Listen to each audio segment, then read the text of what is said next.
It took her 10 minutes to respond to a 3-word message. Okay. I understand. There was no insult, no question, no direct accusation. Still, by the time she finished, she had written 3 paragraphs to defend a decision that had felt perfectly clear before that reply arrived. She could have let the conversation end there, but she could not. She added context. She explained what her day had been like. She softened a sentence that might sound cold. She added another to make sure the other person knew she still cared. Every new line was supposed to make things clearer. Instead, each one made her trust herself a little less. Maybe you know this moment. You begin by trying to explain what you meant. Then, somewhere in the middle, you realize you are no longer explaining a decision. You are trying to stop someone from reaching a conclusion about you. The work of Carl Jung leads us to a more unsettling question. What part of her identity had suddenly been placed on trial when no one had directly accused her of anything? And what would happen inside her if she stopped defending herself and allowed that person to keep getting her wrong? The message had come from someone close to her. Earlier that evening, this person had asked if she could come over. She was having a difficult day and wanted company. The woman looked at the request and felt the familiar pull to say yes. But she was exhausted. She had spent the whole day responding to other people's needs, and she knew that if she went, she would arrive resentful, distracted, and already wanting to leave. So she wrote something simple. I cannot come tonight. I need to rest. Then came the reply. Okay, I understand. Perhaps the other person truly understood. Perhaps she was disappointed. Perhaps her tone had changed. The woman could not know from 3 words, but uncertainty was enough. She stopped asking whether her answer was honest and began asking how it might be interpreted. Would she seem selfish? Would the other person think she did not care? Would this become one of those moments remembered later as proof that she was unreliable? The original decision had been about her capacity that evening. Now the conversation seemed to be about her character. So she kept writing. She mentioned the meeting that had drained her. She explained that she had barely slept. She promised that this was not about the friendship. She offered another day before she had even checked whether another day was possible. Notice what changed.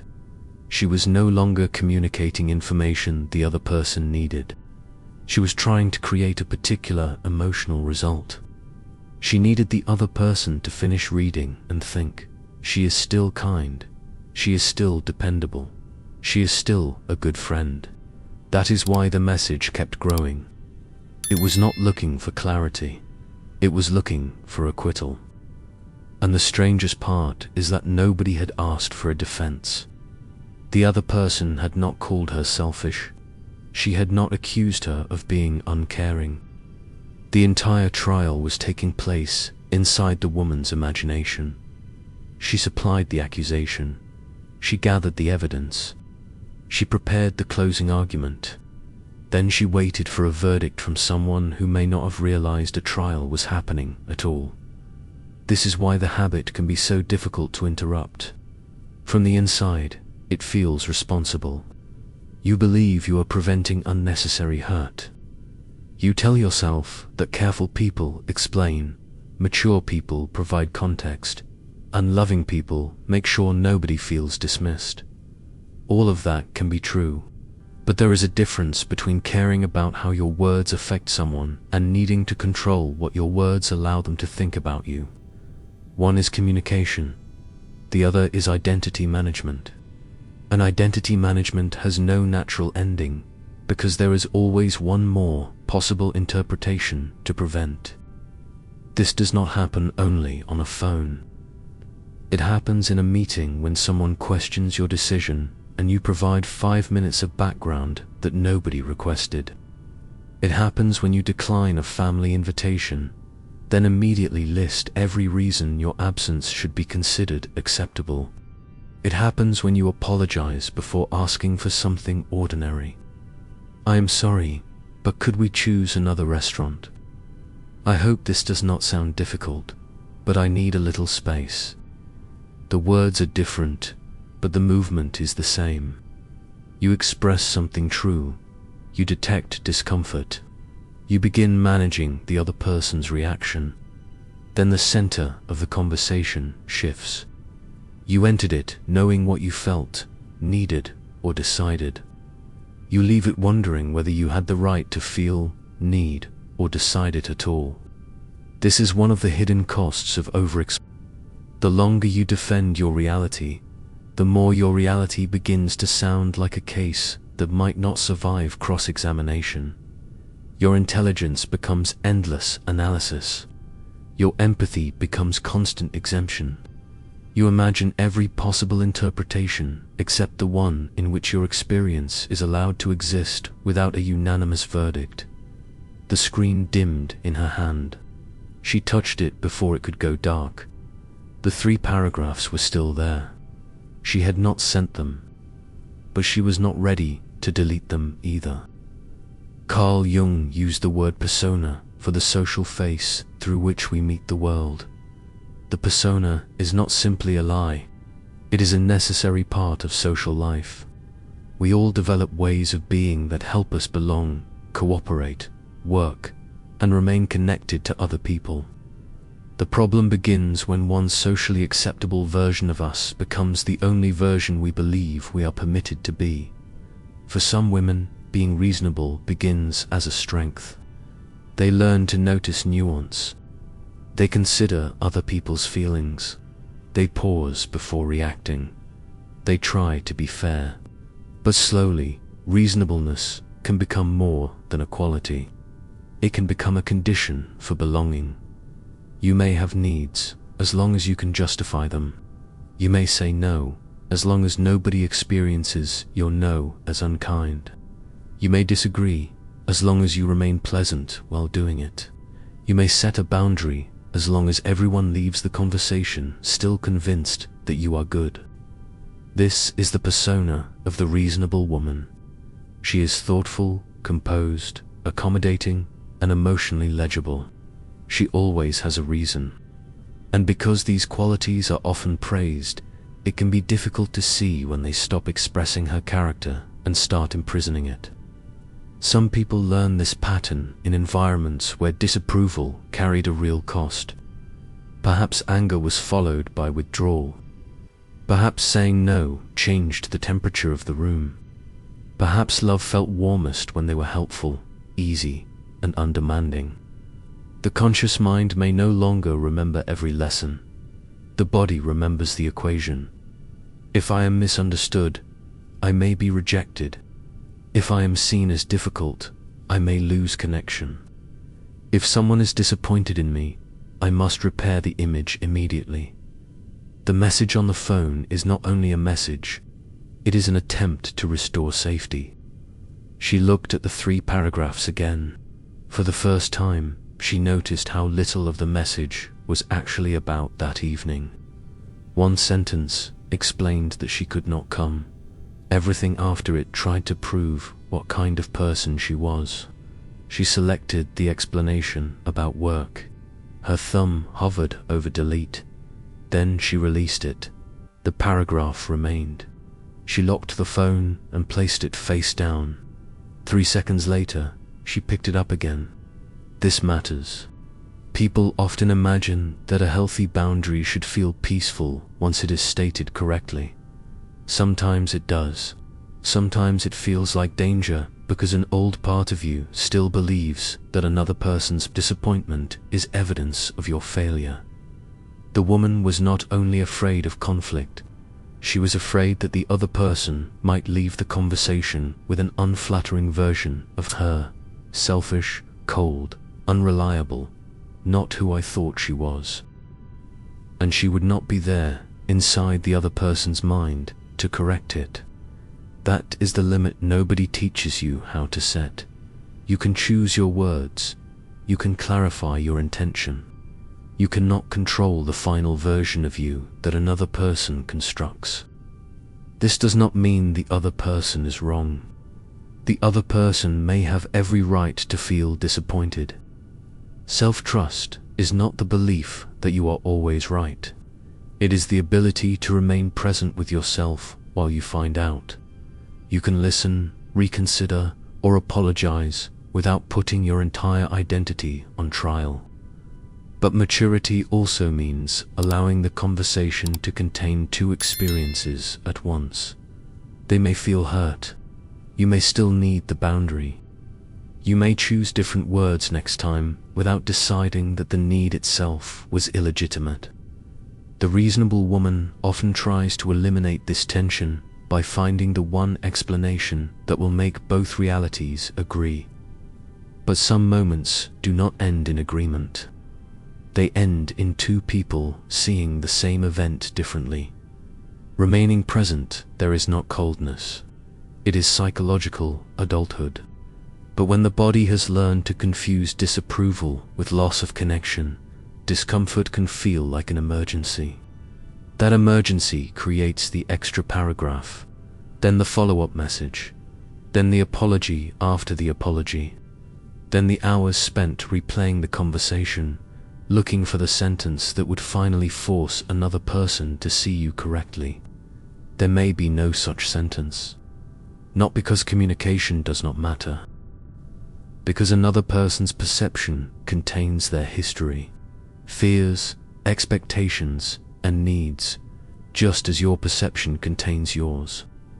No amount of perfect wording gives you complete authority over someone else's mind. But the 3 paragraphs were protecting more than her friendship.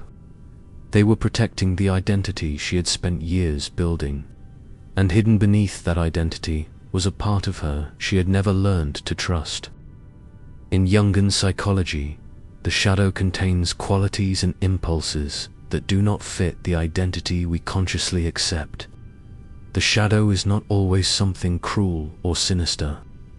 In her, it appeared as the part she had learned to distrust. It was the part that knew she did not want to go, the part that was tired before it had a reasonable explanation for being tired, the part that could let another woman feel disappointed without turning that disappointment into a moral emergency. Her shadow contained the firmness to say, "This is what I can offer," without producing a legal defense for why it should be enough.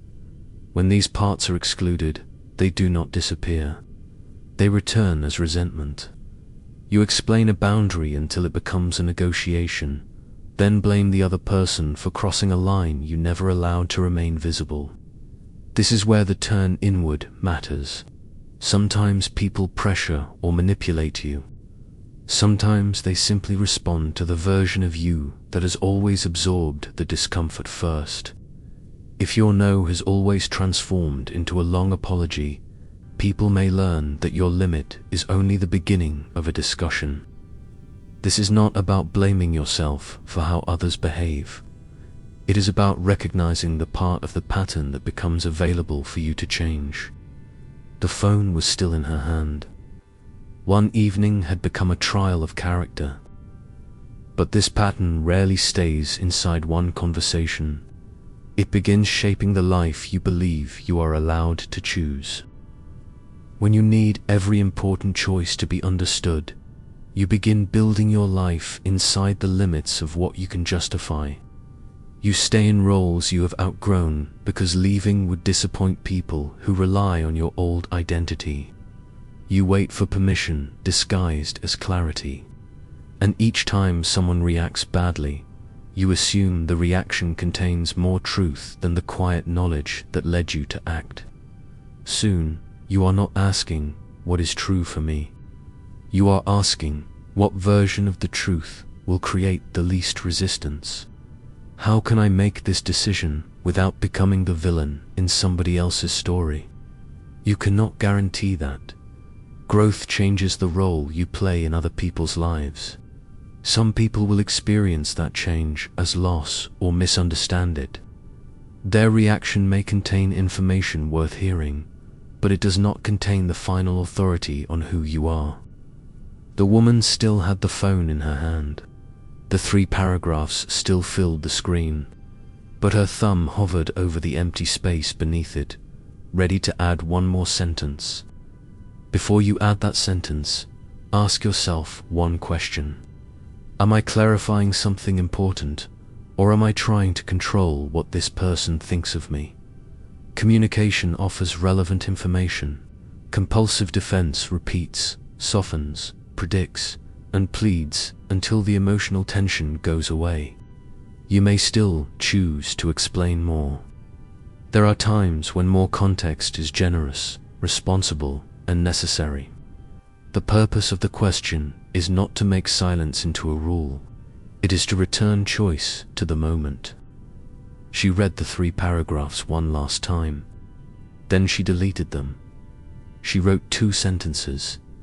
I know this is disappointing. I cannot come tonight. She pressed send. Then she placed the phone on the table. Nothing dramatic happened.